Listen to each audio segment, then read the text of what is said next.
deydi, ma'lumot turlari qayerdan kelib chiqqanligi, nimadan kelib chiqqanligi, nima amallar bajarishligi va kimga tegishliligini o'rganasiz.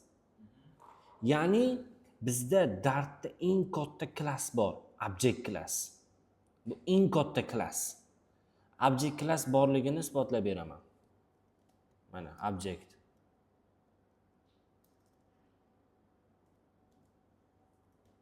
O'ziga liboy narsa oladi.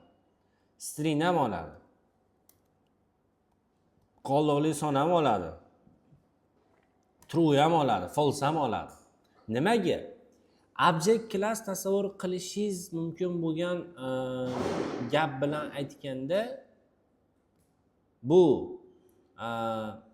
object class bizdagi hamma ma'lumot turlarining ota turi hisoblanadi. Ota tur degani havasini dadasi degani. Bizni o'sha opoqisi degani. Havasini o'sha eng kattasi degan ma'noni anglatadi. Ya'ni object classning o'zi ikkiga bo'linadi, canonical bilan referencega. Ya'ni canonical ma'lumot turlarini o'rganyapsiz hozir, reference ma'lumot turlari ham bu haqida ham gaplashib ketamiz. Birinchi bo'lib canonical. Canonical bu mana Dartda yozsa chiqadigan narsa emas, prosta bo'lib gapiryapmiz bitta. Lekin ma'nolarni Dartda yozsangiz chiqadi. Num, bool, string, int, double, hattoki never ham chiqadi. Va hattoki mana bu yerda iterable, list, set, maplar ham chiqadi mana. Tushundingizmi? Demak, biz hozir canonical haqida gaplashamiz. Canonical ma'lumot turlariga num, bool, string kirib keladi. String o'ziga satr oladigan ma'lumot turi, bool o'ziga faqat true yoki false oladigan ma'lumot turi, num ma'lumot turi esa umumiy int bilan double uchun bitta katta ma'lumot turi. Demak, intda bor qulayliklar, double'da bor qulayliklar, numda bor. Numda bor method property'lar int bilan double'da bor. Mana misol yana tasavvur qilishingiz uchun Anvar degan opoqi bor. Object nomi. Anvar degan opoqini Akmal degan o'g'li bor. Bu o'g'li. Bu Anvar amakini nevaralari int bilan double.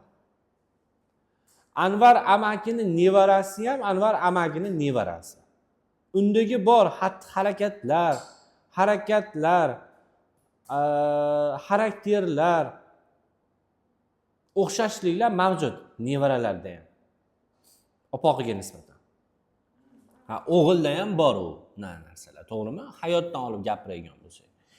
Demak, bunday olib qaragan bo'lsak, demak, Anvar amakini o'g'li Akmal, Akmalning o'g'li Muhammad Ali bilan Abdulaziz. Amaytda Muhammad Ali biladigan narsani Abdulaziz ham biladi. Chunki kim o'g'li? Chunki mana bu Nam degan odamning o'g'li deb tushunsak bo'ladi.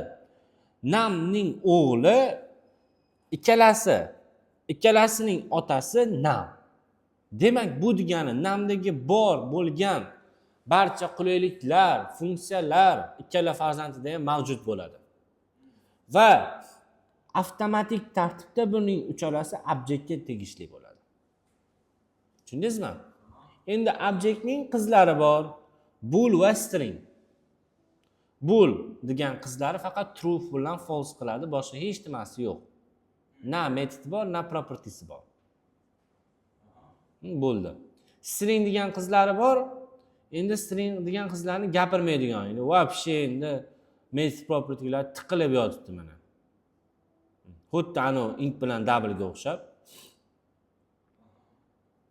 Ya'ni aytmoqchi bo'lgan narsam shuki, mana yerdagi o'rgangan method propertylaringizni to'liq o'rgansangiz, siz intni ham method propertysini, double'da ham method propertysini, num'da ham method propertysini o'rganib bo'ldingiz degan ma'noni anglatadi bu narsa. Bo'ldi.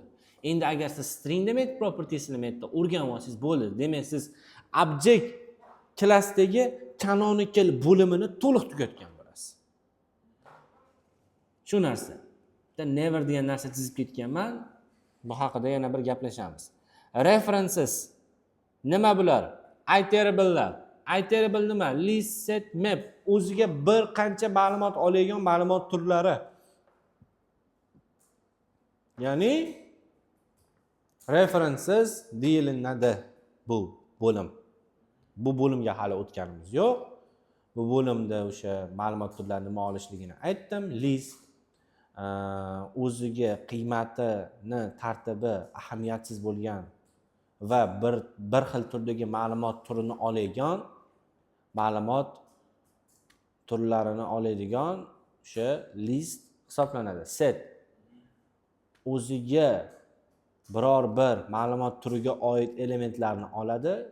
Tartib ahamiyati bir xil emas. Ya'ni bu degani listni ochib turib ikkita salom deb yozib qo'ysangiz, ha do'radi. Setni ochib turib ichiga ikkita salom deb tiqib qo'ysangiz, tagiga chizadi, sarg'ayadi. Map o'ziga bir juft key va value oladigan ma'lumot turi. Demak, key mapning bir element bu qiymati. Elementi, ya'ni o'sha qiymati bir juft key va valuelardan tashkil topadi. Mana shu narsa. Xudo xolasa bularni ham o'rganamiz. Men yerda funksiyalarni ham chizib qo'yganman. Funksiyalar ham alohida narsalar, lekin funksiyani ham tagi obyektga borib taqaladi. O'sha funksiya ham o'sha obyektdan kelib chiqqan. Mana bu ham o'sha funksiyaga borib taqaladi. Mana chizib qo'ydim. Xudo xolasa mana funksiyalar ham o'rganamiz. Functions. Return type'li, return type'siz funksiyalarimiz mavjud bizda ham. Xudo xolasa funksiyalar mavzusida gaplashamiz.